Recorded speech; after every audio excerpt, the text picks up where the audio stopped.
உருவம் ஒரு வில்லாக, பார்வையொரு கணையாக, பருவம் ஒரு களமாக, போர் கொடுக்க பிறந்தவளோ குறுநகையின் வண்ணத்தில், குழி விழுந்த கல்லத்தில் தேசுவையை தான் குழைத்து கொடுப்பதெல்லாம் இவள்தானோ.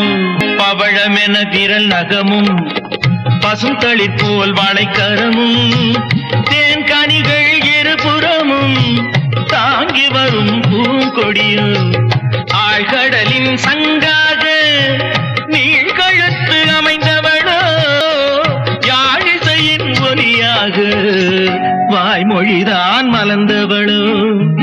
நிலவு ஒரு பெண்ணாகி உலவுகின்ற அழகோ, நீரலைகள் இடம் மாறி நீந்துகின்ற குழலோ.